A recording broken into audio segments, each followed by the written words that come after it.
Inspire our witness to him, that all may know the power of his forgiveness and the hope of his resurrection, who lives and reigns with you in the Holy Spirit, one God, now to our your priest here. You'll recall that my first day starting was last year at this meeting, and there was the wooden bench that was over there, and I just sat there and I was like in awe just by everything that's going on. So now it's really fun for me because a year later, it really is like, okay, so how well are we doing? So there's good news, and then there's better news. So the good news is that if you're a person who likes detail, I'm a person who likes detail as well. So what I asked the different ministry leaders was, and I'm grateful that this was the culture of Grace also, this is great, is that in their reports, feel free to go to town. Put all the detail in, put stuff in that some people have heard and others may not have, but just go to town on detail if you want to. And the better news is, because I don't want to go to town on detail in these old reports, because they're all there in the report. So you may not have noticed yet, and you'll think, oh, haha, he's joking. I assure you I am not. My report is 18 pages long. So, and it's that detailed because some of you have heard some of the things that I said during the course of the year, but it's a way to get it all down. I assure you I am not going through all of those details.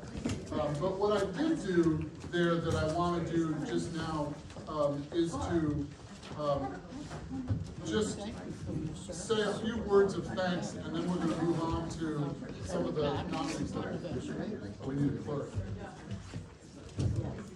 Aha, I'm hearing we need a clerk. Is there someone who can volunteer just to take rough minutes?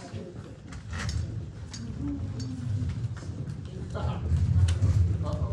If you're raising your hand, I'm seeing that as a yes. So people open that like, oh no. All right, so we'll take that. So just really briefly, what you have is in your packet. You'll see the things that we're going to refer to, like in a moment, Daryl's going to talk about the nominations and other things. And we'll reference some of that stuff, but just know that's for your perusal on your phone. Okay? Daryl, Cecilia, shall we look at the next bit of the nominees?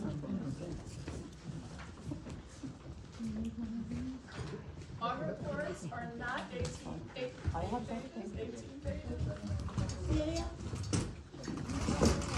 Yeah, okay. I'm going to read the announcement so no one calls a technical foul on me today, okay, because I'm not having that.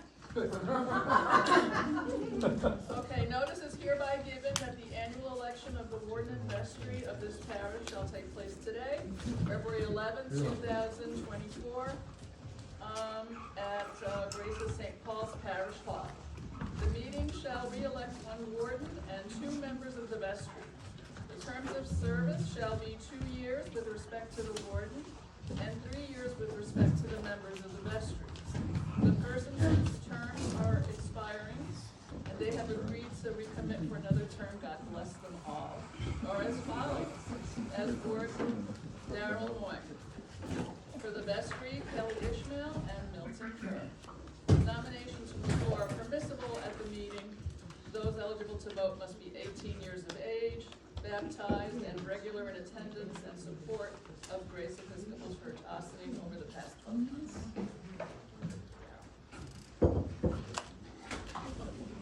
I'm here.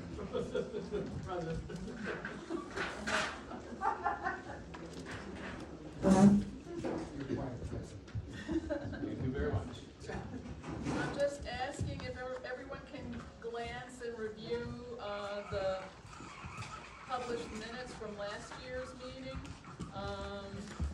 I wrote them. I was not really confident in reading all of my medical script notes, but if there are any errors, please raise your hand so we can make amendments where needed.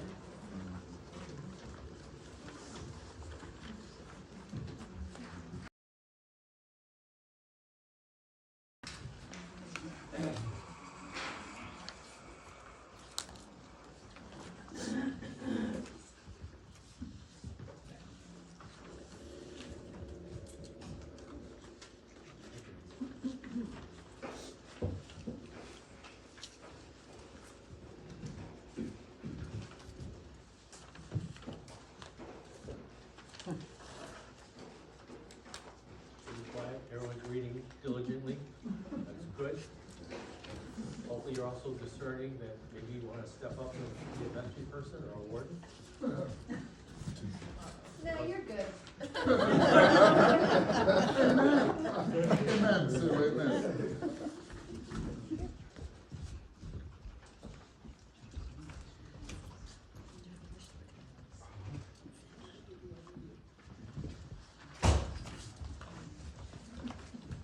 Do you have any open nominations from the floor for warden? Come on, raise your hand. You know you want this job. Do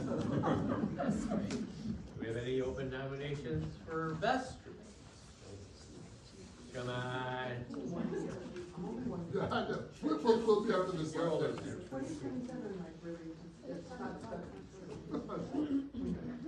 No, we don't. We know that. We hear this.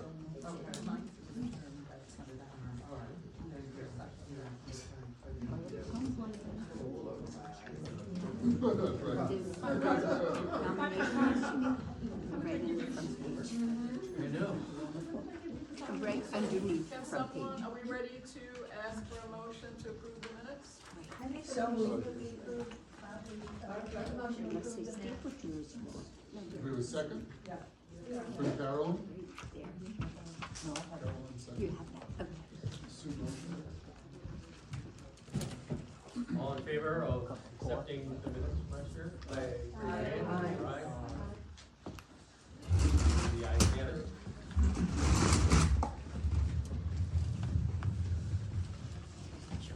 Any nominations from the floor? Nope. No, we're covered. Thank you, everybody.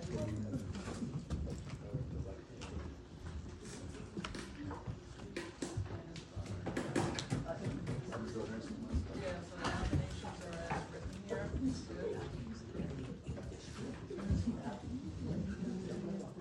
Good. No, I didn't put it on. Tina, let's see if Kate knows. Kate knows. She knows.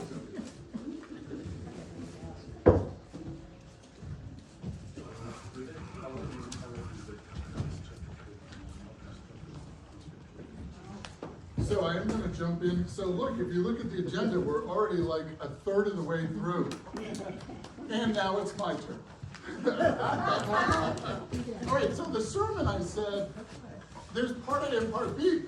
The part A part had to be really short, but the part B part, we have to, when is the Super Bowl? It's at what time? It's like, exactly. All right, so here is my summary. How do I really think we're doing? I really think we're doing fantastic.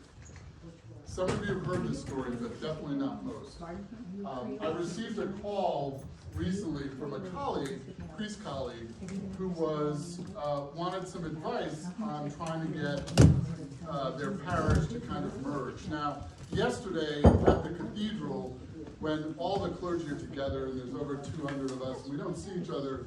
We see each other quarterly, perhaps, but it's a wonderful time to catch up. So I'm catching up with colleagues, and they're asking the same thing.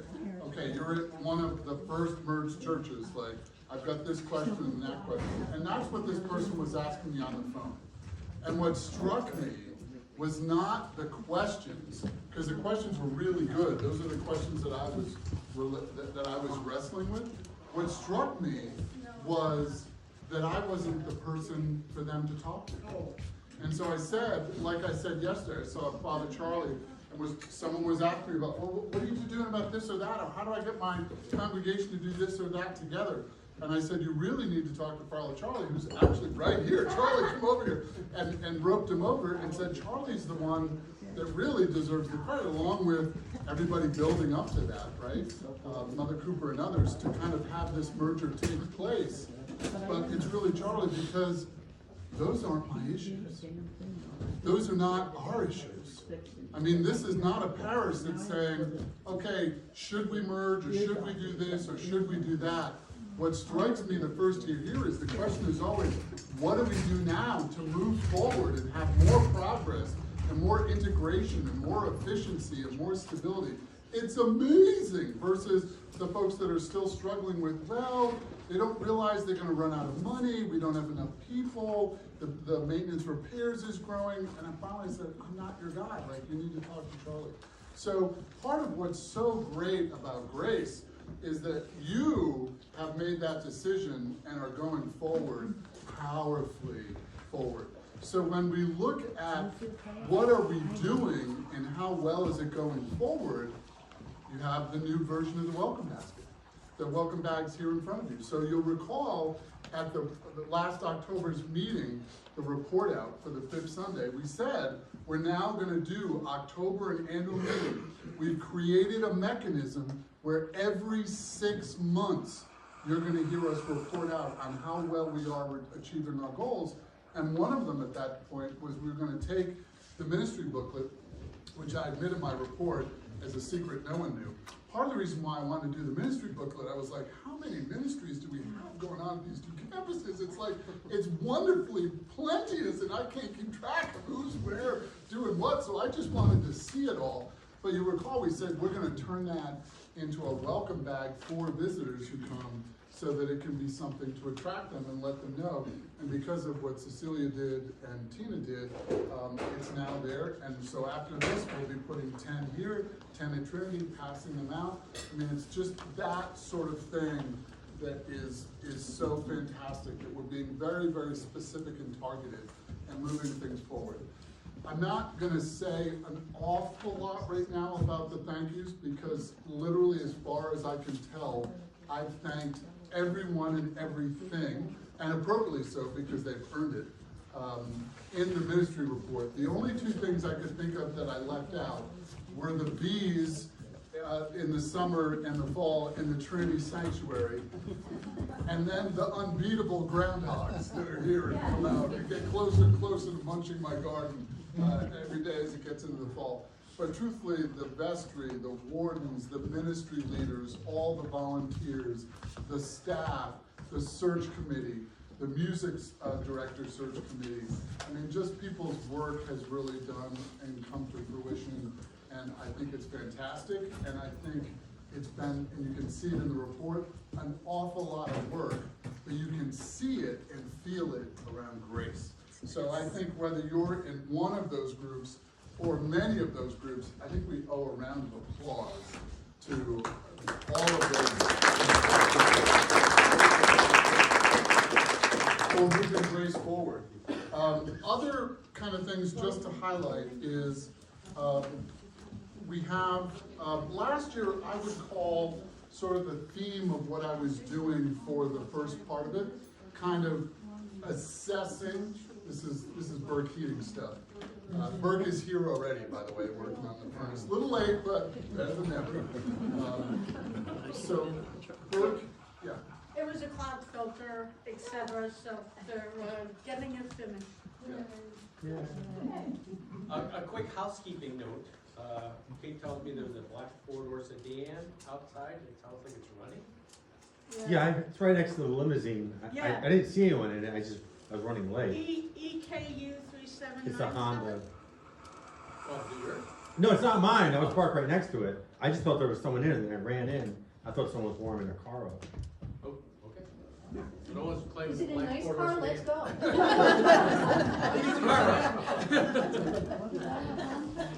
I can go shut it off.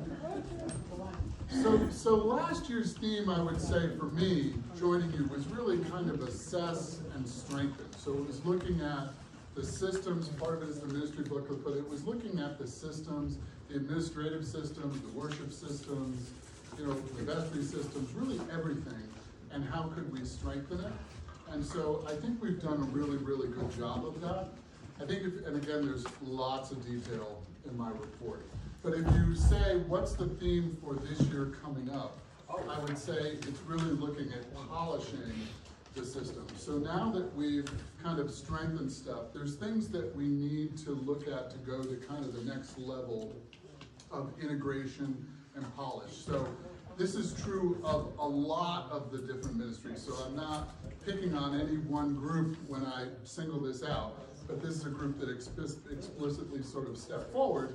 And part of it was Richard and the investment group, while we were talking about, look, how can we move this forward in 2024? What can we do? And Richard had a number of ideas about how to have greater transparency and check and balance features in there. And that wasn't just for the assessments, that's true also for the financial performance and what we're doing in terms of our accounting and other things. So one thing you should know that is kind of unique in the budget is we are, the vestry approved, we are adding a new position, which is a bookkeeper position to the staff. So that's gonna be about $7,000 a year, very part-time, 1 day a week.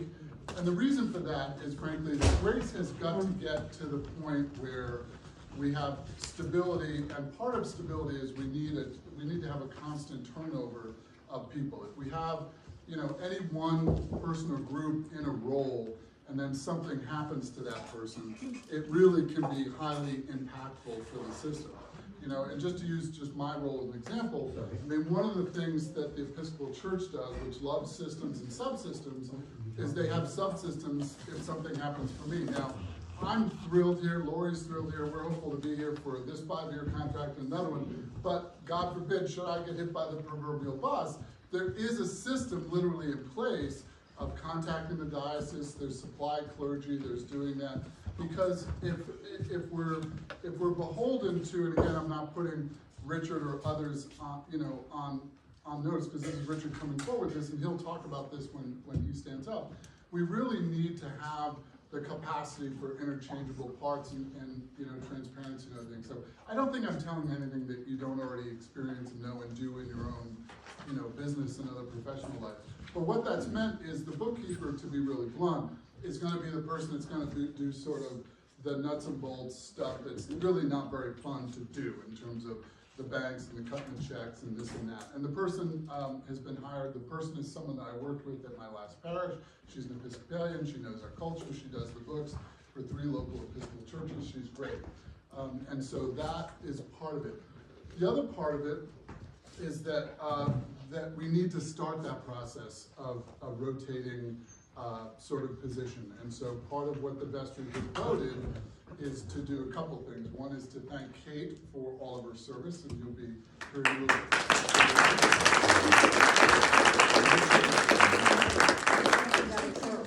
She's fixing the boiler. Well, so that's case in point. So just to be aware of this, that part of what's happening is that Beth Pollock is going to be our new treasurer for 2024. She's going to serve a 3-year term. Part of the requirements of her term was she will not be on vestry. She will report to vestry, but she will not be on vestry. And part of that is because, for many reasons, one of that is if people are worried about, well, we'll see less of Kate or whatever. Oh no, I've got projects. I've enhanced Kate's merger position. I have projects for her that we and I want her to do, and I'm very, very grateful. She's still going to be on the vestry. She's still going to be involved in this stuff. And also there's going to be a transition period because frankly we have to design now as we polish and move the financials up to the next level. We have to design a system of bookkeeper, treasurer, and how that plays into the staff and all the rest. And likewise, and Richard will say a little more with his, he's hopeful that we can incorporate the bookkeeper into the investment, you know, portion and other kind of stuff. So won't bore you with a lot of that detail, but Kate is going to be instrumental. So the way this is going to happen is Daryl, Cecilia, me, Richard, Kate, Beth, and Megan, the bookkeeper, will start putting together this new system right away. We anticipate the whole first quarter there's going to be an awful lot of overlap. Megan will start in March. Overlap meaning Kate's still very, very involved in this. Megan will start in March, and then there'll be more of kind of putting the system in place at that point. And then from July on, we'll sort of back off, and Beth and Megan will be able to take it from there. But I do want to say I'm enormously heartened that Kate is not going anywhere, and she's going to be around because that's going to be just a huge asset. And quite frankly, Kate jumping in to do the treasurership when Grace merged, Kate got the documents together. Kate knows where all the documents are. I mean, Kate was really instrumental for Grace to be able to follow that financial data and other things, so, she's not here, but when she comes back, I do wanna applaud her because it's a big, important piece of Grace's merger that she has done for us, and she's continuing to kind of support us, so I'm grateful for that. Any questions on that? The budget? Yes, Marilyn. $173,000 in debt? I'm sorry?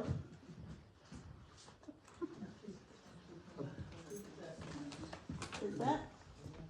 Oh, we're gonna wait till we get to, is that a financial question? Yeah. Let's wait till we get there. We'll get to that. There'll be a financial report out on that in a little bit. Other kind of stuff. If you just take a quick look at the last page of my report. If you look, actually, if you go to the second last, so what's Grace's grade? I talked about we have to be fair and grade Grace. I am a tough grader. I think I would give us an A+. And the reason why is not just because of the level of the integration, but I really keep seeing over and over and over again that who we are and what we offer are what people are looking for. So another issue that is tremendously important and tremendously difficult to pull off is there's a lot of us that want to be doing interfaith services together. And it's very difficult, depending on what's required in the situation. It's kind of more complex than it sounds, but it's very difficult to get right now Muslim leadership participation in these things for lots of reasons. But to pull together a Jewish, Christian, Muslim prayer service has been really, really difficult. Not hard for me to do something with our Jewish colleagues. We did that, as you recall, with Rabbi Shoshona and the Adaptive Shiva. Not difficult for me to do something with Muslim colleagues. It's getting everybody in the room where we can talk and pray together. So you heard me say that we were doing a test of this, and we just did it Thursday, and it was, I mean, I could cry. It was so moving and so powerful. Now, we weren't able to get together to coordinate all of the, like, who's gonna read what or say this prayer, so it was a little bit disjointed. But the level of open-heartedness, and Ola Nasser, who some of you know and have been recommending, Ola felt so comfortable. She invited like 10 members of her congregation who showed up to be a part of this, and it was a game changer. It was just fantastic. Where we think that's going is some kind of meal going forward, potluck meal, where the three groups get together and have potluck and eat and get to know each other, and there's some brief prayers and other kind of stuff, and then going forward. It's very much sort of being created on the fly, but I go back to my original point. That's one of the things that is so great about this parish. That when I floated this idea before people, worried about, am I gonna get any pushback? Because I know colleagues that would get pushback. There's not a single person that gave me pushback. In fact, a bunch of people were like, that's what you should be doing. That's what I want my priest to be doing. I'm like, game on. This is amazing. So when I say this parish is doing great, yes, we're not like some of the churches because of this decision to merge. We're going forward. And on my last page, you'll see detail of what I think that looks like for 2024 and lots of detail of what that looked like in 2023. And if I left anything major out, my apologies, and please let me know, because I want to kind of make sure that that doesn't happen before. But in 18 pages, I've covered it quite a bit. But I really do think our future is bright. Where we've made significant progress on the deficit, you'll hear more about that. There's just polishing going on every level, and I think it's going to be really, really fantastic. But let me pause there. Any questions? And then I'm going to kind of take a seat and let the wardens, and then I will circle back through later. You'll see one of the things we did here is we have the kind of main reports we're going to report out on, and then we have additional reports in the back.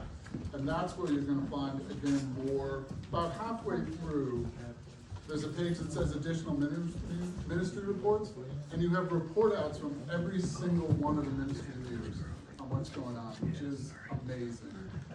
So, before I sit down, I do wanna do, some more thank yous. I don't think Kate is here yet. Oh, she is here. So Kate, we just thanked you, and we want to thank you now. And thank you in a very special way for all you have done for us.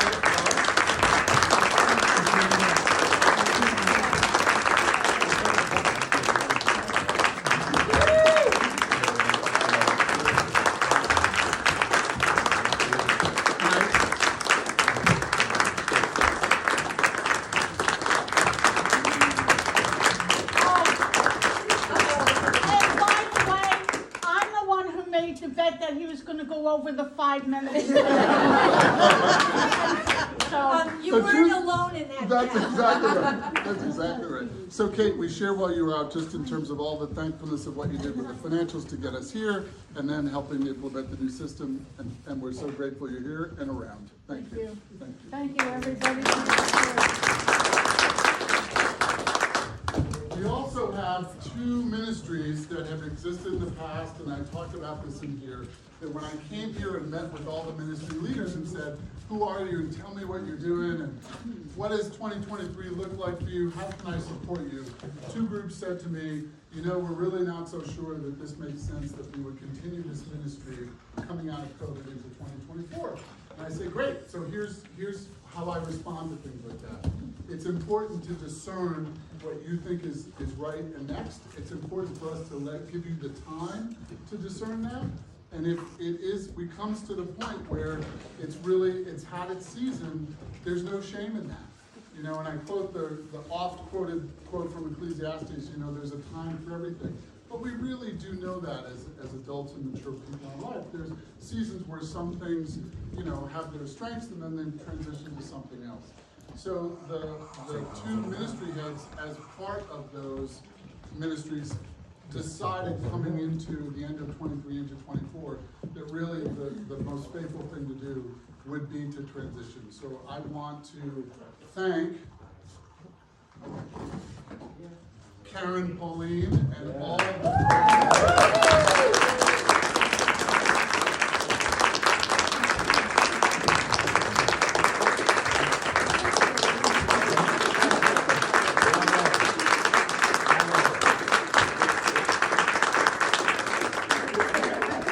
So what's very, very clear is that this ministry was not just about selling things and raising money for the church. It was fellowship, it was caring, it was pastoral care, and it was empowerment. And it was beautiful, and you're beautiful, and all the people that have been involved in that, and I know there's many here. And so this is an ending to that, but I'm very grateful for Karen, who has been working like a busy bee up cleaning that out to get it ready to be rented in 2024. But I'm also grateful for all of you giving her the time and giving this group the time to really just kind of not do something quick, although there were money pressures, but really just to kind of let people to feel out what's right for them. So we want you to know that you and all of the folks are loved and beloved, and thank you for this wonderful ministry. Yeah.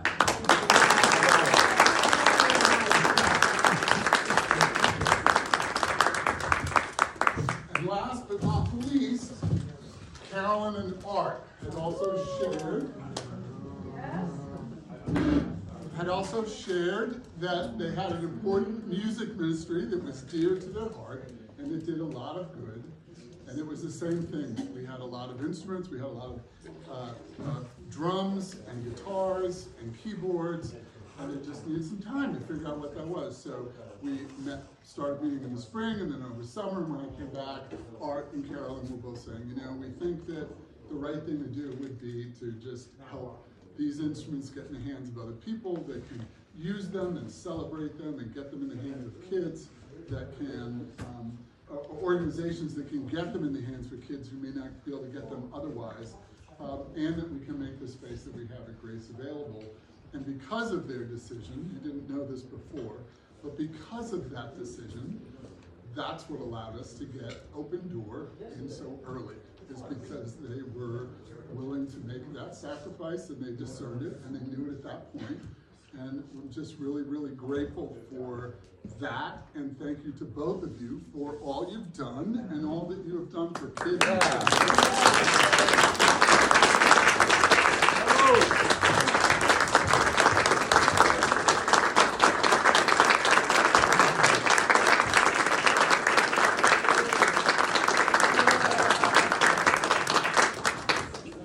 And we're very grateful for both groups and all of, as I like to affectionately call you, the elves that are part of those groups.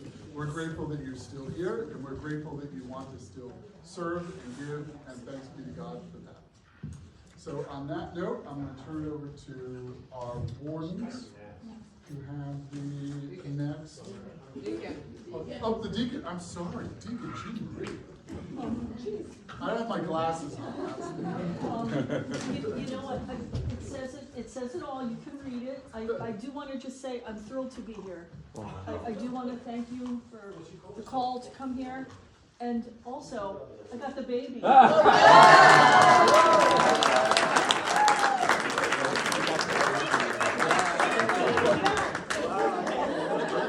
So, that means so we need to let Amy and Jerry know this. That means you're queen for the day. Whatever you want, what your wish has to be is command. And please take slices of the cake home for them. And this is also the moment where I wanted to thank both Jean Marie and Suji.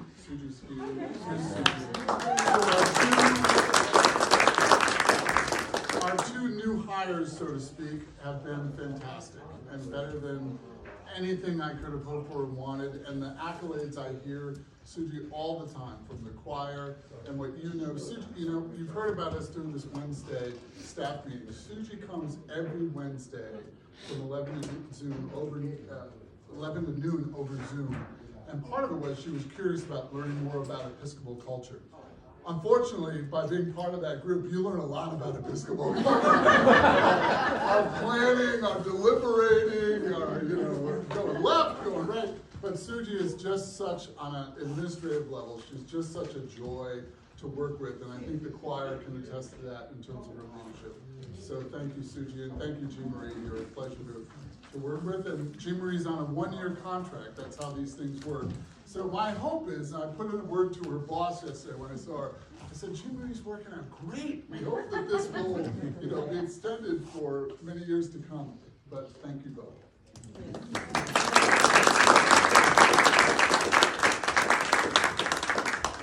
All right, now we have Warden's report. I'll support you.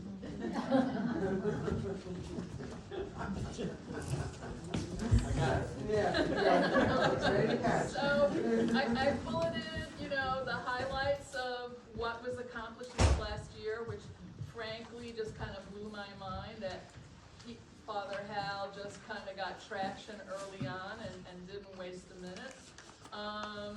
But I just kind of want to focus on important stuff on my second paragraph. We were so lucky. We had a new priest, and we transitioned from Deacon Dorothy, who was an answer to our prayers that, was on my wish list for so long.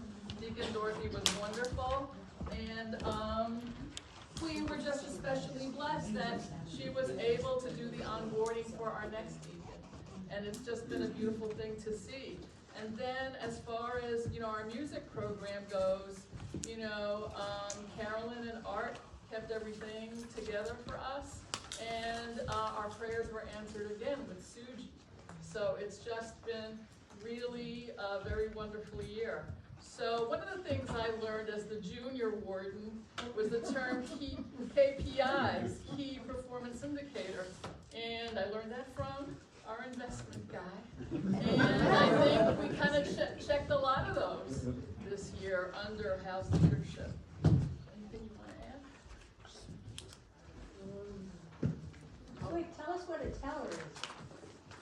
Yeah, I've We been skipped over told that part. the teller is someone that is appointed to count any vestry votes that come from the floor beyond what has been said. No need. So that was Cecilia? She's. So I'm not good with maths. I'm trying to struggle through as your clerk today, but okay. We good? I think we're good. I mean, So- I think the biggest thing from the warden's report is kind of the second paragraph. We're happy to report, that we've had a really healthy, productive, positive year with Father Hal. You know, I think back last year, you know, I was a warden with Tam.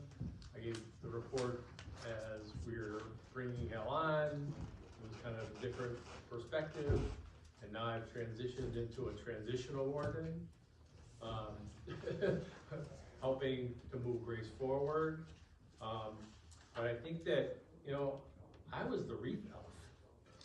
I'm Charlie's Angels. You know, transitional warden wasn't part of my, the hat I was planning on wearing here. So I have to stop and really thank this vestry.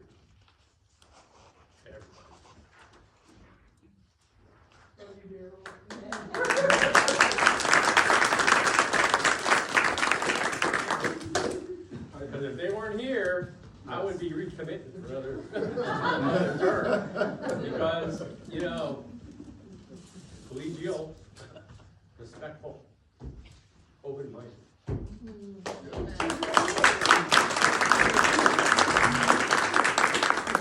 Can I just add something to that? So part of the reason why we don't need nominations from the floor is because Kelly and Milton and Daryl saying, you know, I want to serve again, let's be honest, that's rather rare, right? And when I came, and you'll see this in my report, I said, look for the vestry, here's my management philosophy about vestries. You've got to fly at 10,000 feet. Don't get caught in the weeds. That's for administration and the ministry leaders to figure out. And it's a real easy temptation in lots of vestries. Stay at 10,000 feet, because only you can do some sets of things. I can't, no one else can, but we can. We need to set priority and direction and strategy.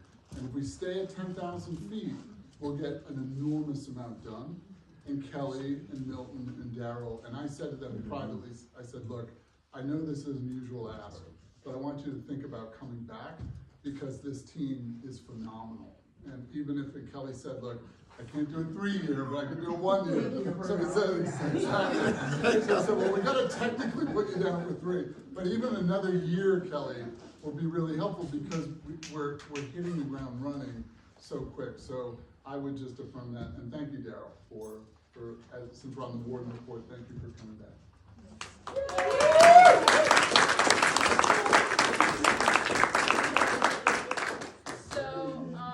I will break with protocol for a minute. I'm going to read you a letter that we were sent shortly before we met from Deacon Dorothy. Dear friends of Grace Church, thank you for allowing my voice to join your annual meeting. I am writing to say a humongous thank you to all of you. The gift I received in being invited back to the sister parishes long pre the outbreak of the pandemic was a gift from God and from all of you. To have a place to be during those terrifying times was honestly a gift that I could never have seen coming. I also am so grateful for the lovely gifts you bestowed upon me as I departed. I actually used the bowl with the bees, nay dragonflies, on it for a cereal often and hold you in my heart. To have the privilege to journey with all of you as you deftly transition not only from St. Paul's on the Hill in Trinity to Grace Church, but also from Cooper to Charlie and a bit of Carol to Hal was an amazing gift for me. So, Pastor Carol, God bless her, she's important to us too. Indeed. To work with such esteemed colleagues was a blessing indeed. Lastly, I want to thank you all for the spectacular service on October 8th, sharing your Episcopal visitation by Bishop Shin, and the brilliant coffee hour celebration was the perfect send-off. I felt truly celebrated, loved, and appreciated. I will appreciate that day forever. I miss you more than I can ever express in your words. Know that I hold you all deeply in my slightly broken heart. Grace Church is an incredibly special place. You are a blessing to the community and the world. Don't ever forget that. With all my love, always, Dorothy.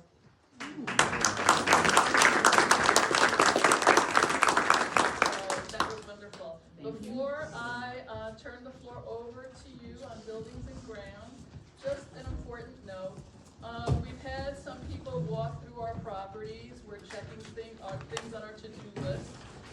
One of the things that was pointed out to me in the downtown campus, when you're in the hall, you go down the ramp to get to the door into the Trinity Sacristy.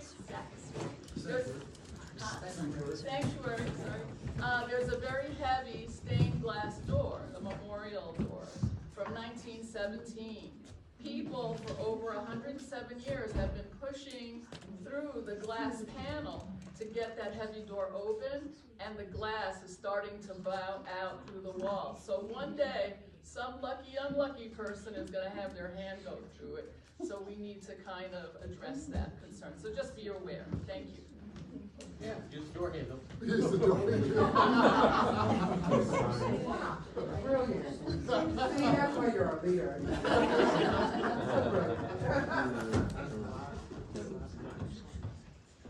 I think we're going to, in our quest to keep this shorter than longer,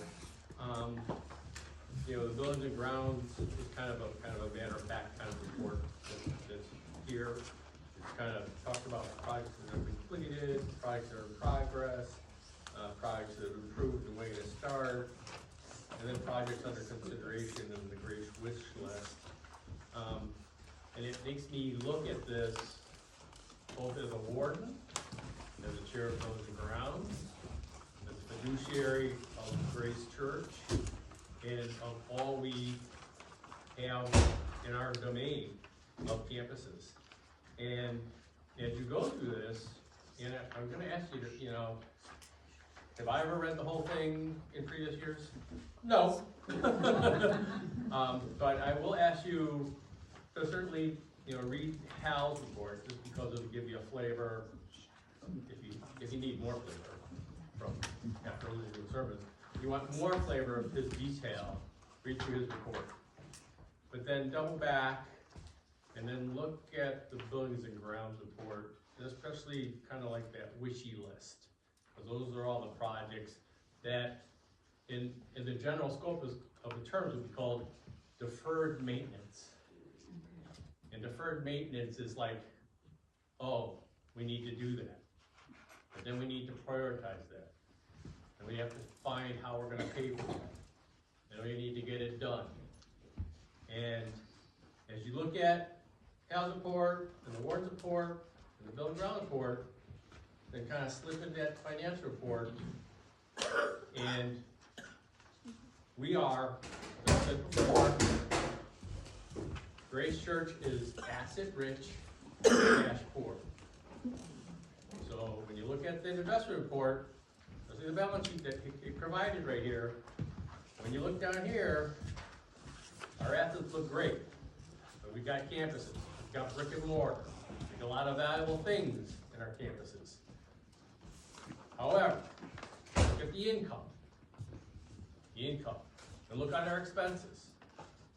And if our income doesn't match our expenses, which it hasn't for many, many years, we continue to draw from our endowments. Richard's going to talk to you a little bit about the investment. If you slip all the way down, you're going to look down at the net income expenses, and we're going to run a deficit. We ran a deficit last year. We're running a deficit this year. I'm just throwing it out there that if you want Grace to be sustainable, we collectively need to figure out how do we address income and expenses and the deficit and the buildings and grounds wish list. So, building and grounds pretty self-explanatory. Really quick, from the projects that were completed, a bunch of them were reported last year. Buildings and Grounds is probably undermanned. We're always looking for someone who can step up and help us out in circumstances. And I'm gonna just throw a couple out there. You know, we would love people to come on Buildings and Grounds and let us know. Today Amy said something about some stuff at Trinity. We will take a look at that. We would love people, as you think about what we're planning on here for rental space. If you're sitting home and you've got a break a day in your afternoon or something like that, where you can be available to us, you would be a great help, because we might need rental hosts. So someone's interested in the space.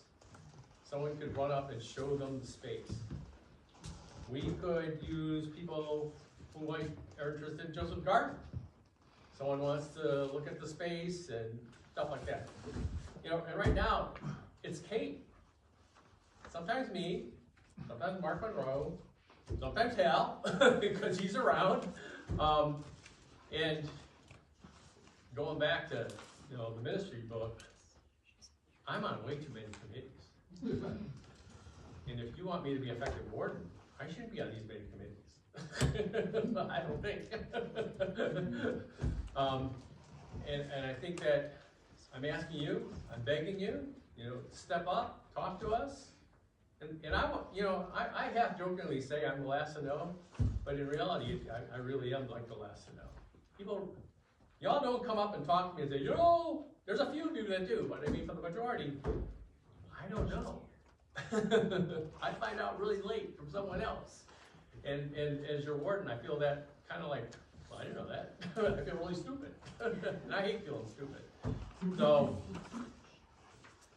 think of all that Grace means to you and what you want Grace to be in the future. And tell us. Tell me, tell Hal, tell Cecilia, tell the vestry person, so that we can know when we can plan. So, two comments, and I love this idea of you're asking for specific help in terms of rental folks, and also committees. Now, just one thing, sometimes it's hard for people to go full on and join a committee. Like, I looked into Buildings and Grounds, but I realized what I wanted to do was not exactly Buildings and Grounds. But I'm now volunteering for other things. It's not an official committee, but I'm still helping out. So maybe people can know that they can help out with certain projects that they might be interested in without having to be on a committee. Maybe they're supervised by a committee. So that's just an idea. Great idea. That's a great, yeah, that's it. May I use your? Yes, go.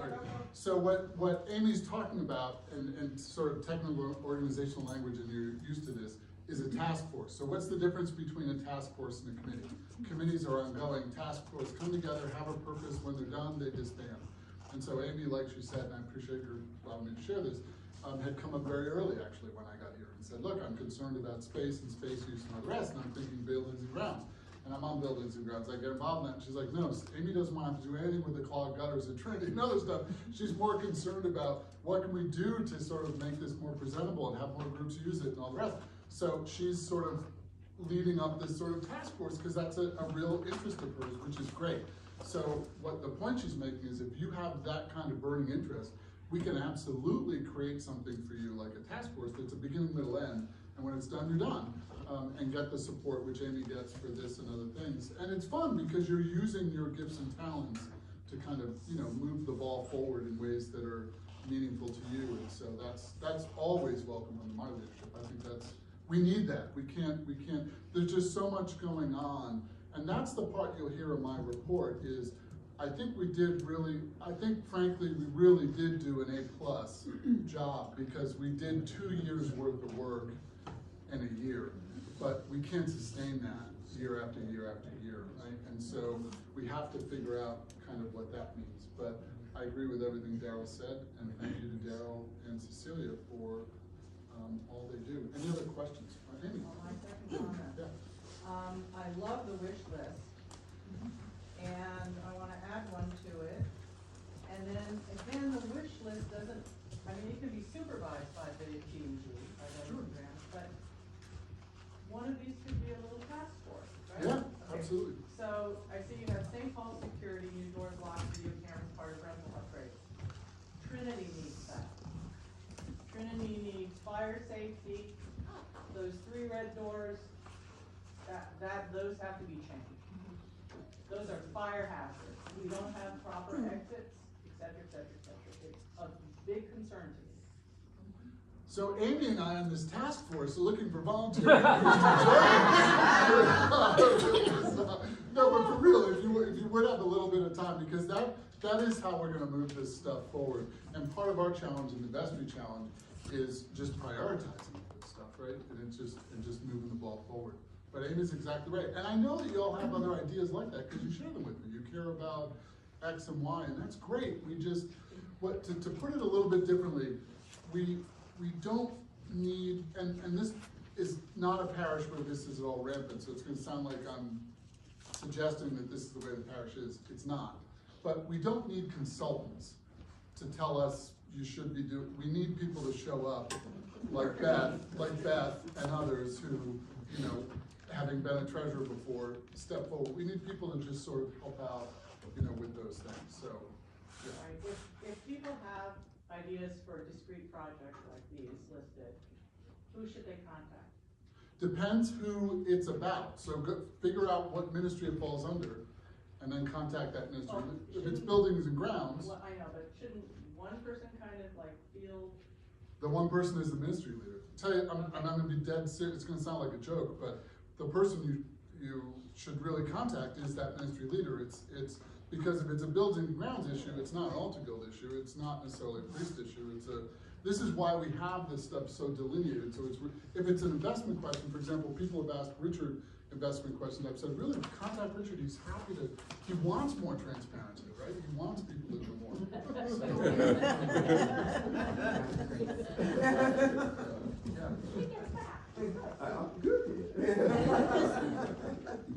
I just wanted to know, are we $173,000 in debt? We're not 173,000. Let's just jump to that really quickly. We're not $173,000 in debt in terms of having to borrow money, but we are going to have to take out of our investments 173,000. This is partly what Darrell was alluding to. And by the way, last year it was 250,000, so we've reduced it by 75,000. And if you say, well, how did we do that? We did that by doing what we presented last October, and everybody gave us the thumbs up to do, which is to look at renting our available space as soon as we possibly can. And so we're generating 75 grand by that kind of, the lantern shop, the other educational wing down there, concerts perhaps at, you know, Trinity and the Sanctuary and other stuff. So that's, but yes, and this is what Darrell was alluding to, Marilyn, is that, you know, we're gonna be able to move that needle, bet even more so in the future, but we're gonna eventually have to, you know, not be losing money in order to be truly sort of stable. Right. I don't anticipate us solving that problem this year, to be frank. I don't anticipate us solving that problem even next year, but we can't survive eating 175 grand, Right. you know, every year. But I do believe we will figure that out together. That's not gonna be a priest decision or even a vestry decision, that's an entire community decision. And part of the reason why I said we won't figure that out yet this year is because we still have all these things we detailed in there that we need to see the impact. We need to rent the space. We need to get a realtor in. We need to do all these things to see what sort of financial impact it makes, and then, you know, assess that in 2025. Or try to get more people. Yeah, all of that. That's the Marketing, you'll see the details. Marketing changes the signage, right? We're not saying, with all due respect, we're not St. Paul's on the Hill, we're not Trinity. We're Grace. It's time to change the signage. You know, so that's one of the details that's in there. We're gonna honor those two cultures always. You'll see it in the branding and the naming that we created, but that's the kind of detail that's in my report. Wow. It's a lot of money. Yeah. It's a lot of money. Should we go to Richard? Yes. The music department has a lot of music, and we are in need of a file cabinet. And if you have an extra one in your house, one that you're not using or one that you are discarding things from, we would love to have it. And I'm speaking on behalf of Sushi because She doesn't like to talk a lot.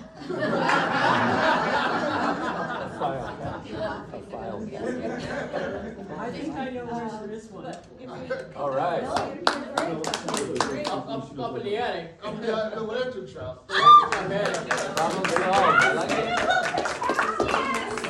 Ask and it will come. I have to empty it first, but. Any other questions from me, as your warden, as your buildings and grounds committee person, as just the local spokesperson, as Charlie the Angel? One thing that we get the volunteers rolling. Ed and I are part of Stash the Trash Ossining anyhow, and have been for a couple of years, so we'll start taking care of Trinity. Thank There's you. been a lot of trash just kind That's of great. getting under the bushes and things. Yeah, that's great. All right, Richard. All right.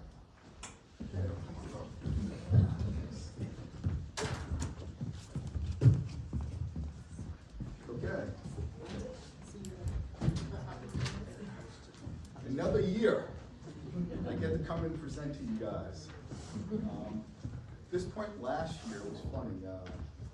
I think about the dynamic of what was going on. You guys can read in the investment report. And I won't bore you with a lot of the detail. I'll leave it to you to read. Actually, my report, Hal, is only 3 pages. I tried to keep it a little less than yours, because I didn't want to be as long as his. I could have made it much longer. Honestly, I really could. So, when I was here last year, it was a challenging year, and our investments were down. And that was a result of many different factors, but in particular, inflation. I don't know about most of us. When you go to the grocery store, we were all paying more. And as a result of that, the Federal Reserve actually raised interest rates fairly aggressively.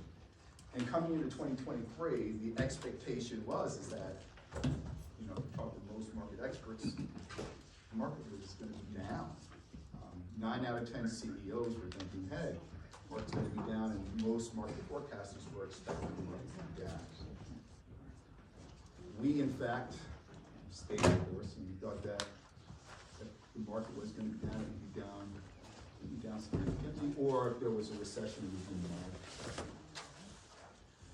mild. And what ended up happening as we went through the year is that as a result of higher interest rates, the economy did slow, and as growth slowed, inflation came down, and as a result of inflation coming down, what ended up happening is the latter part of the year, or the fourth quarter, the Fed actually announced, that's the Federal Reserve, they're the central bank of the U.S. They announced that they were stopping rates, they weren't going to be raising rates anymore, and in fact, they were going to be cutting coming into 2024. And as a result of that, the market took off. And so how does that affect us, and why am I talking to you about inflation, CPI, the Fed? Because it has a direct impact on our performance and what happened within our accounts. So let's shift to there. The total return, I'll just give you the highlight numbers. The highlight numbers is, for us in 2023, our investment account was up 24.3% for the year. That's in contrast to the previous year. I think we were down 18. So we made up for the previous performance and then some. We did very well. We had significant withdrawals, but we were able to grow our principal still from our investments, which is a good thing. And that basically allows us to be able to meet our goals as it relates to all the things we need to do within the church. You just heard about our deficit and the numbers. We plugged that deficit in with the funds from our endowment, which we were able to grow. So that's a positive. As we've now come into the latter part of this year, and coming into 2024, what we've done is, as a result of that, working with the finance committee, the vestry, and getting the approval for what the numbers are, we've now gone on and rebalanced our portfolio, and that was just in end of January, beginning of February, to basically reserve the cash which is going to be needed to run the church for the upcoming year. So we're in a good position. So that's a positive story that I want to basically communicate to you, that we're feeling very good here right now. Now, one of the things I do want to talk to you about is how to talk about this polish and what's going on and how are we thinking about investments. And there's a couple of different things that I'm planning on changing on my side as it relates to investments. And then also I want to communicate some different ideas for us as a congregation, how we can think about things on the investment side. One is that I kind of just do the investments myself.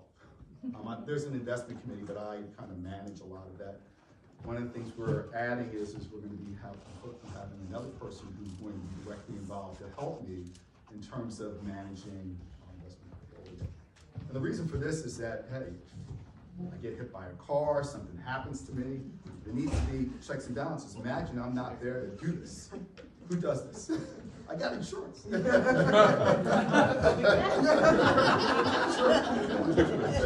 So something happens though, but the reality is that no one person should be the central point, and so we need to have redundancies, and we're planning on adding that.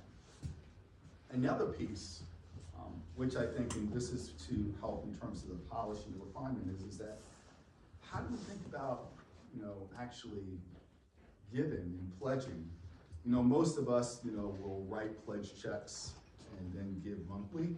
But another great idea, which we had a parishioner actually do this year, last year, and the last year going in this year, was the gift of a security. You can actually gift directly from your current investment account into our investment account at Grace. And you get the full charitable deduction for that. So you can make charitable gifts via securities. So if anybody's interested in doing that, please reach out to me. We've done it before, we can do it now. You should definitely consider it as a way. So if you have highly appreciated securities, you should do this. Please. So just to add to that, you can also do that with your R&D. That's it, the QCD, Qualified Charitable Deductions, that's exactly correct. And so instead of you taking, if you have your R&D, which is significant, what you can do is you can actually take that and directly contribute it to the church or any other charitable institution, and that way you don't have to recognize it as income.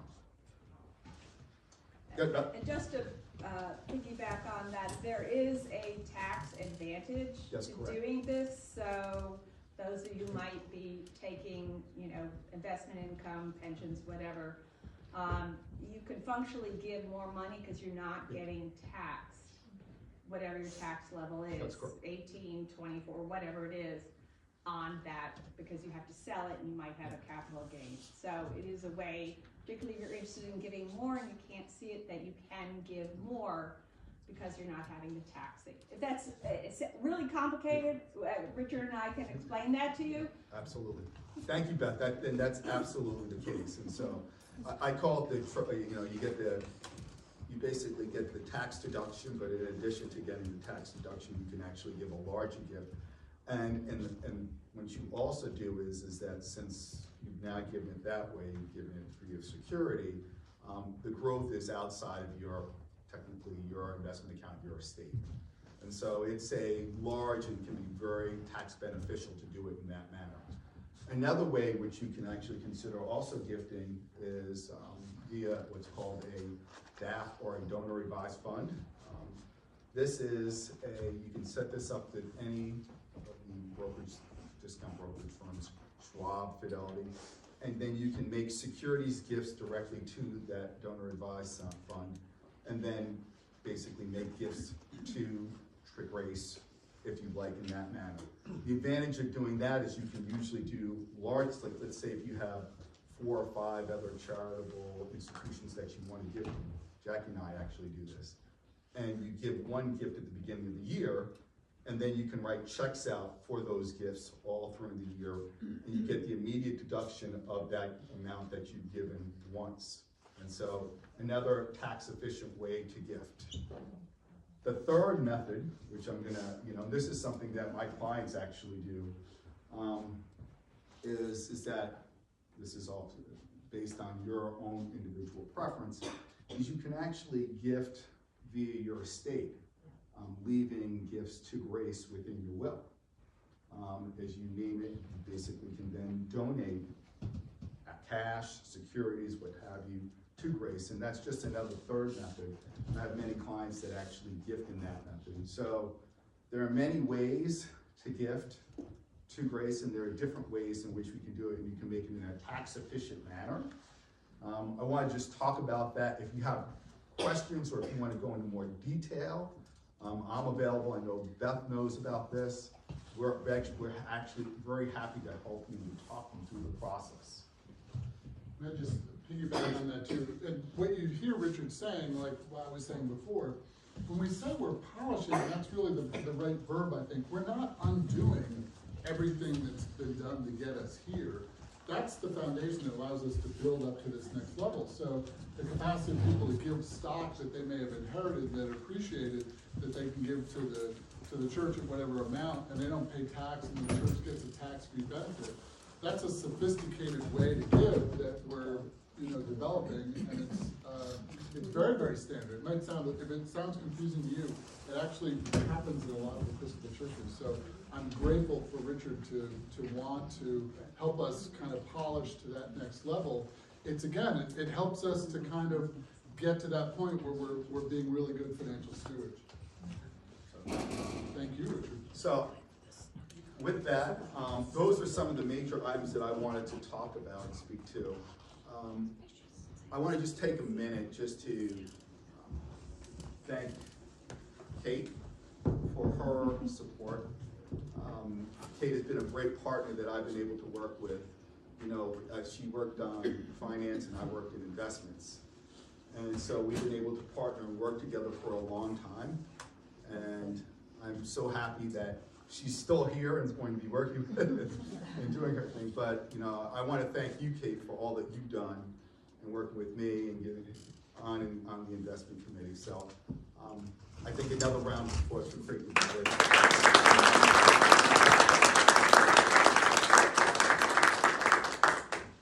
Okay. And I will, with that, end investments. Thank you. Thank you. So anyone have an interest in investing? Because he could use a partner, if you didn't get that already.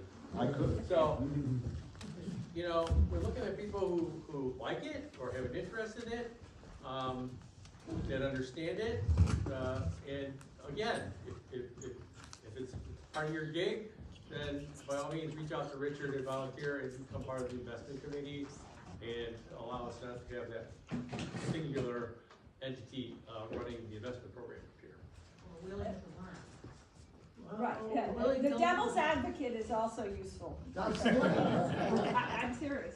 Well, Amy, you came to a meeting. What did you think? Give your thoughts. You were at one of our Sorry, investment. what is the question? I'm saying you came to one of our investment committee Yes, I meetings. did. I said, what were your thoughts of the meeting? And so I know that because you were looking at many different committees, so you were looking at. Yes, so what is it exactly? What were your thoughts as a committee meeting? What are your thoughts of the committee? I know, I had a lot of thoughts, but could you be more specific? Okay. You're doing a great job. Okay, we are really lucky to have Richard managing our accounts at no fee or cost to us. If you go to JP Morgan or you go to Northwestern Mutual or whatever firm, is they're not only going to charge fees, but there are so many requirements that we have for our funding, right? We can only use them in certain ways. We can only invest in certain things. There's so many different, it's very complicated. And Richard is handling all this for us for nothing. And we would be up, where, if he wasn't doing this for us, because he is our investment person. Yeah. And it would be, and like I said,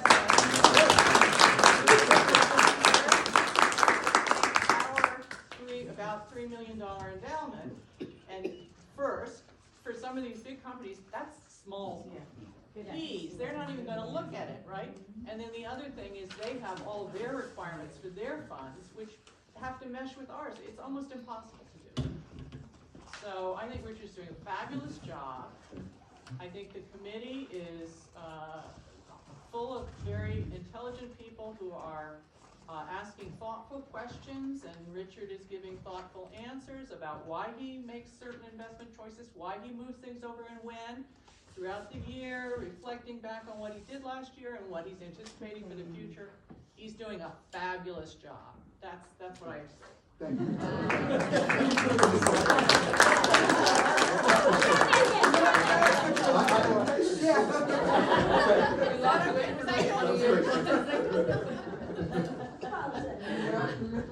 Keep going, Amy. Kate, stewardship financial report 2024 budget, anything you want to add or hand out or let people know that they have?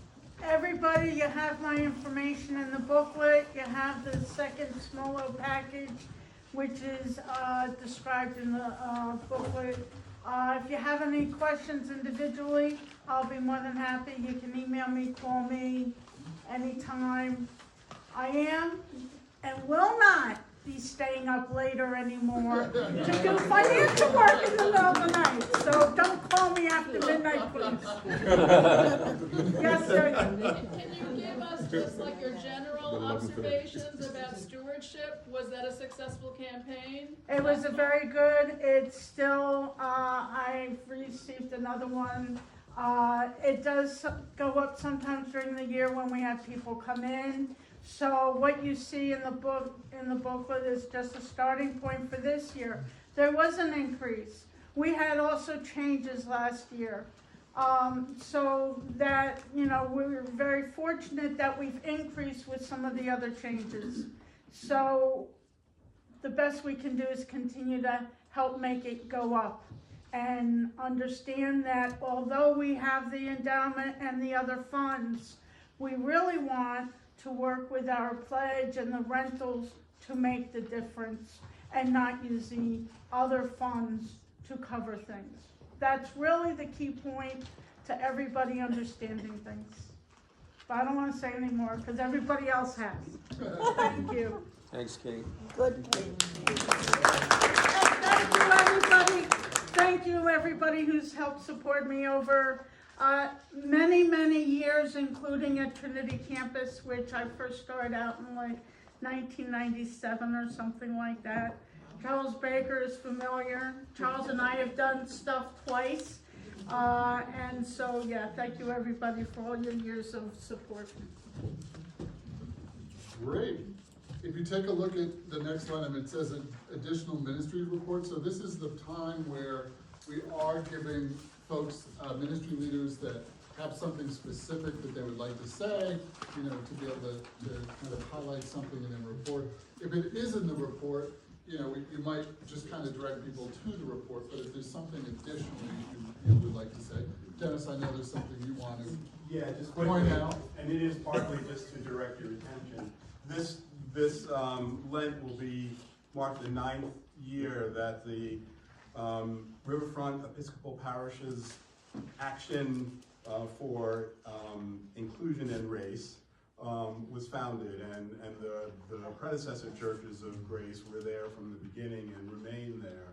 I just want to point out that take a look at the summary of the activities over the years. We are continuing those activities. The first is February 22nd, 7:30 p.m. at Warner Library in Tarrytown, where What's going on there? It's funny you should ask. Carl Weber and I will be discussing the 14th Amendment, which, as you know, is the amendment that was passed to assure equal protection for people newly freed by the 13th Amendment.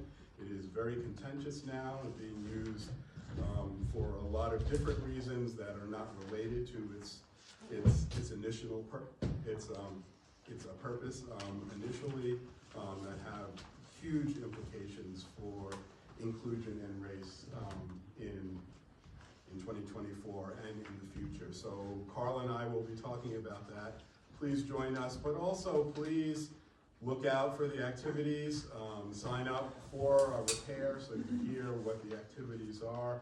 Carolyn and I are both on the leadership committee, and so if you have ideas about things we should be talking about, it is not just these two churches, but other churches, and it is now expanded to really include Westchester as a whole in these important questions about racial justice and so on.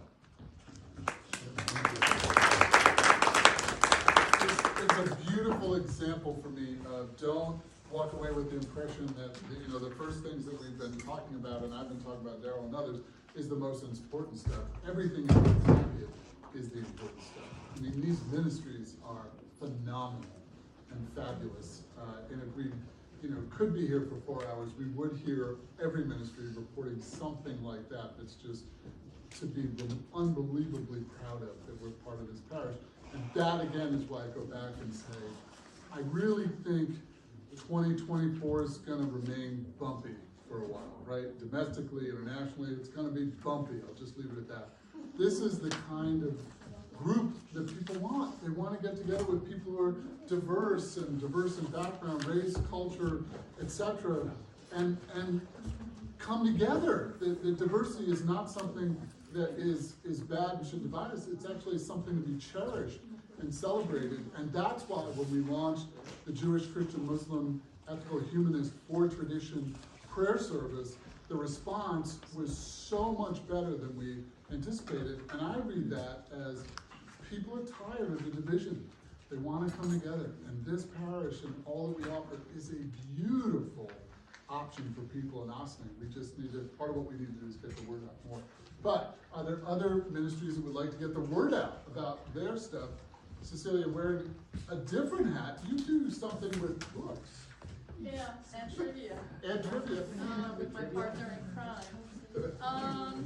So I was just really so grateful that we celebrated our 20th anniversary last year. And Lori said, I really wanted to join a parish that had a book club, and we read one book. So I'm sorry, I tried to step it up. We read the book Trust, which was really good.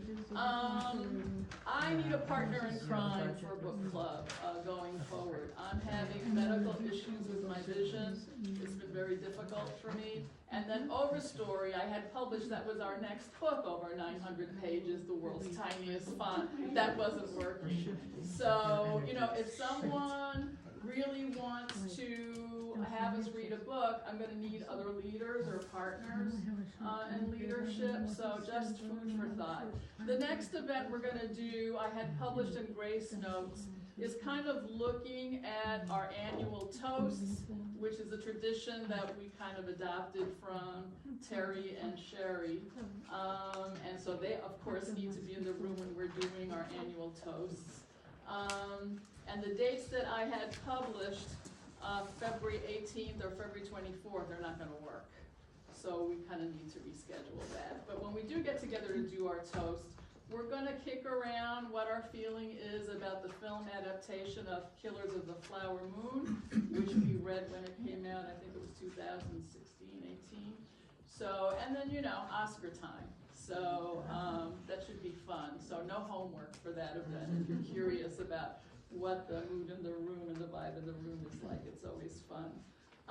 The other thing I want to mention is that Grief Group has been a really good community. We meet twice a month, the second and fourth Saturday in the month.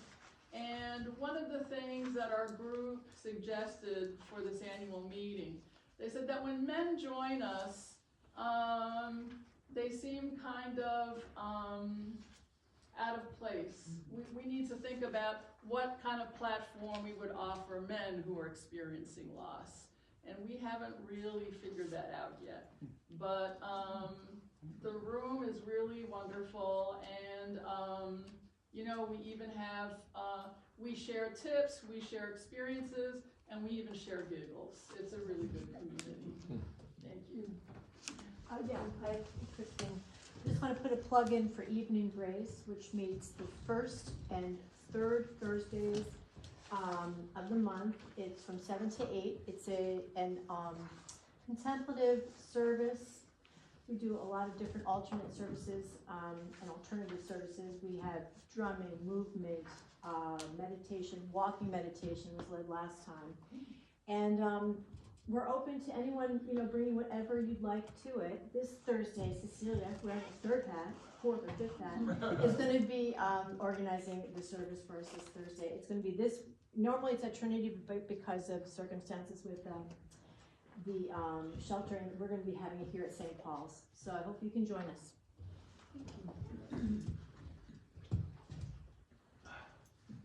Really quick.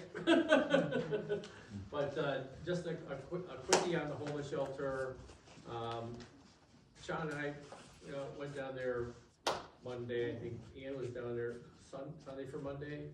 We were there Monday for Tuesday. Amy was just recently there. They're hosting 24 to 30 people. Back in the day when this first started, it might have been 12, 15, and maybe 18, and last year it was 20, and now it's 30, up to 30. So back in the day, it was easy for one person to maybe make 12, 15 meals and breakfast and lunch. I can tell you, Amy will tell you, Ian will probably tell you, putting 90 meals in your car, 30 dinners, and 30 breakfasts and lunch in brown bags, filled up my Mazda. I was packed. I looked like I was going camping. So I know from the last time we looked, that list hadn't been completed with anyone stepping up to the plate, and we realized it's a big lift.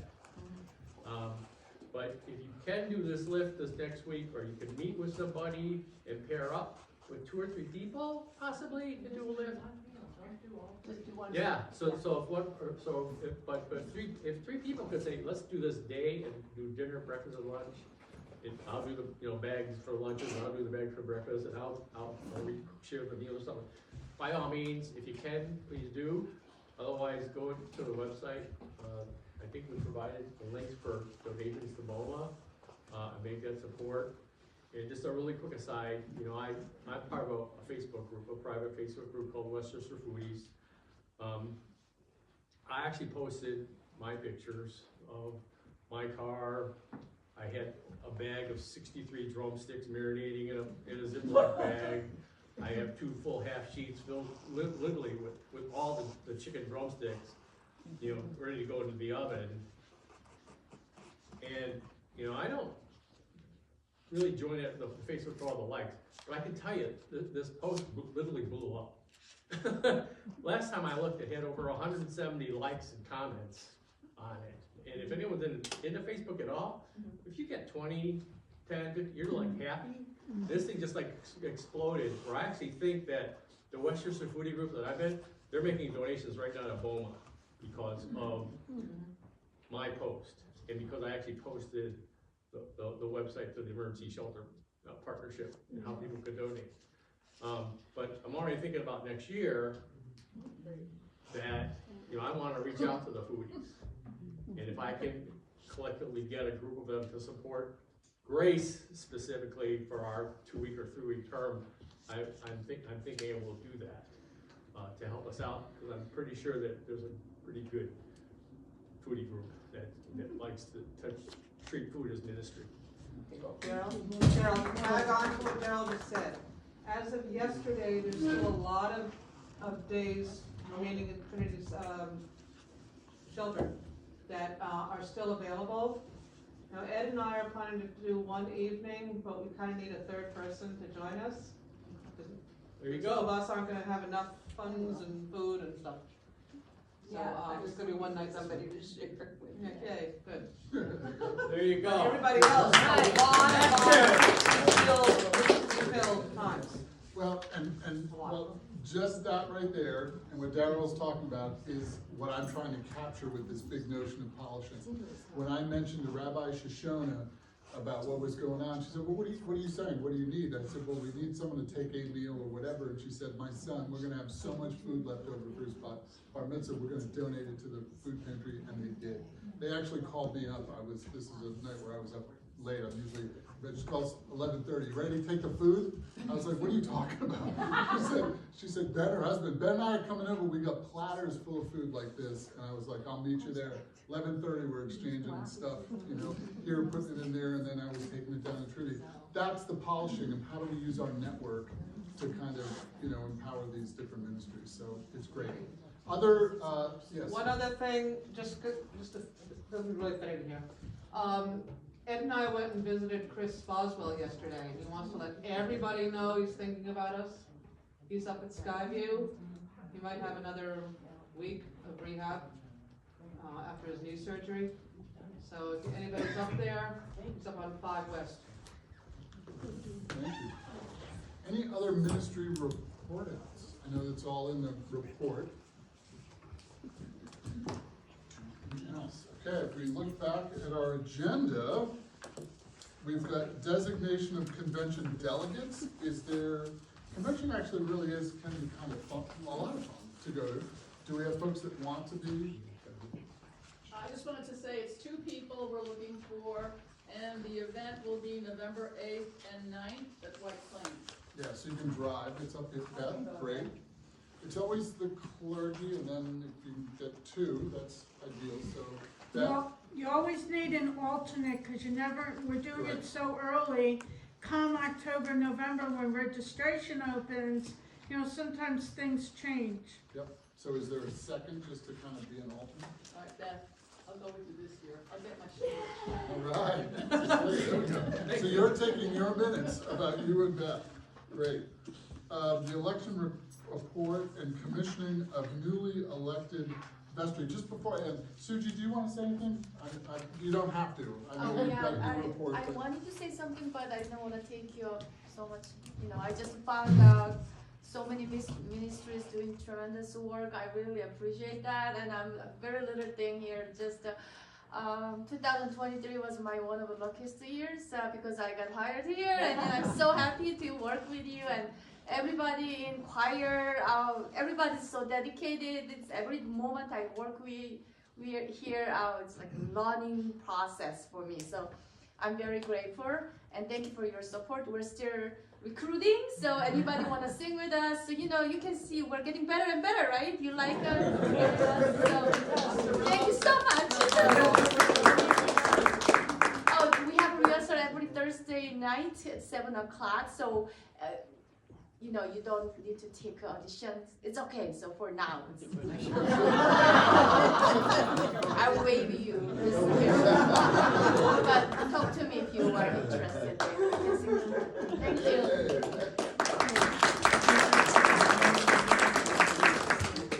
Anyone else?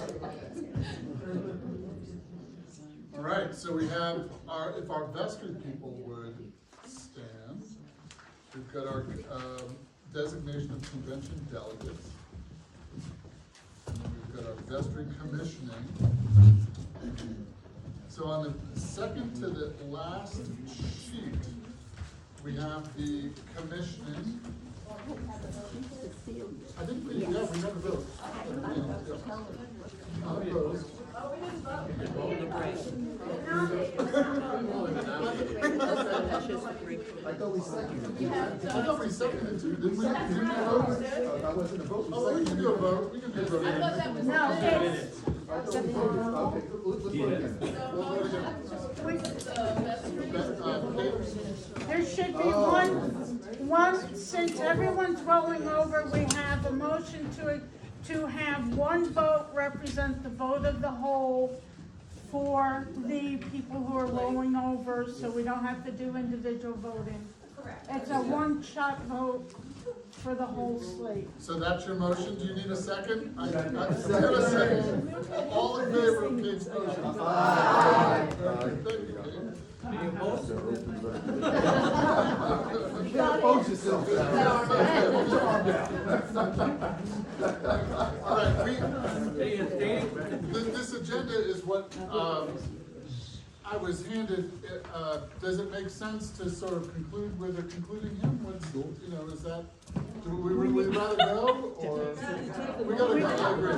So, Carolyn gave me a, no, I think we need a hymn. Carolyn, Yeah, we've got set. So, the other thing is, as you're going out the door, just think about these little testimonial sheets that are on the table. So these little testimonial sheets, as you're walking out the door, just think about filling something out, and that would be in the version of but if the vestry members could stand, so all the people standing are volunteering to be a vestry. Sit down fast. So Darren, Cecilia, Kelly, Milton, Sarah, Mary Beth, Kate. Very good.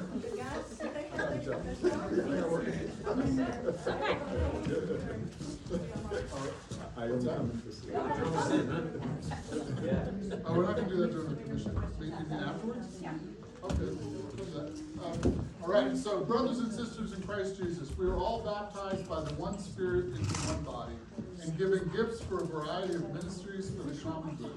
Our purpose is to commission these persons in the name of God and of the congregation to a special ministry to which they are called.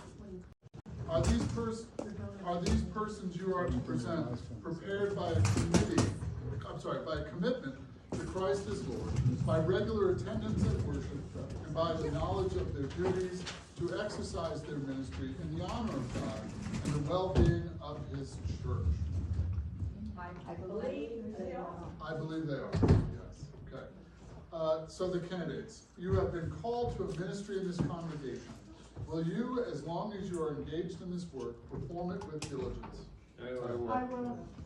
Will you faithfully and reverently execute the duties of your ministry to the honor of God and benefit of the members of this congregation? I will. So we don't have sponsors because these folks are already on vestry and are committing to vestry. The Lord gives wisdom, from His mouth come knowledge and understanding. He stores up sound wisdom for the upright. He is a shield to those who walk in integrity. I am your servant. Let us pray. O eternal God, the foundation of all wisdom and the source of all courage, enlighten with your grace the wardens and vestry of this congregation, and so rule their minds and guide their counsels, that in all things they may seek your glory and promote the mission of your church. Through Jesus Christ our Lord. Amen. And in the name of God and of this congregation, I commission you as members of the vestry of this parish of Grace Church in Ossining. O Lord, without whom our labor is lost, we beseech you to prosper all works in your church, undertaken according to your holy will. Grant to your workers a pure intention, a patient faith, sufficient success on earth, and the blessedness of serving you in heaven. We ask all this through Jesus Christ our Lord. Amen. Yes,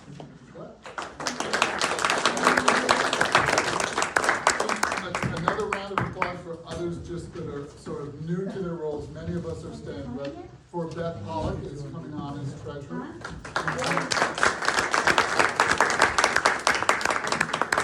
I believe that's everybody. I think we're pretty much all still set where we are. Great. So what's the vote on? You're all set. Good. Let's do it. So we'll be led in him. Did everybody get the sheet? Did everybody get it? Those hymns are right down there. It's a whole bunch of them. Here, I'll take some of those.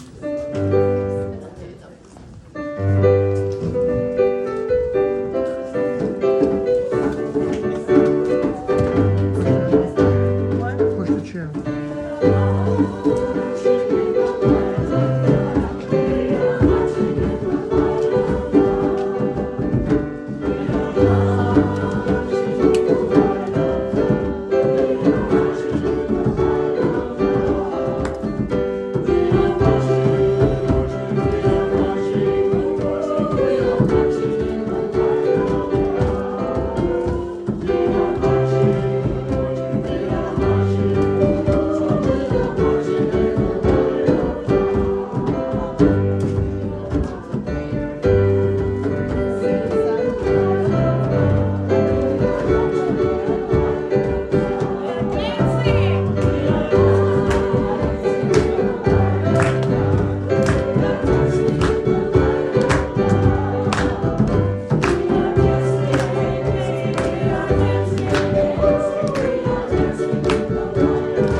think not.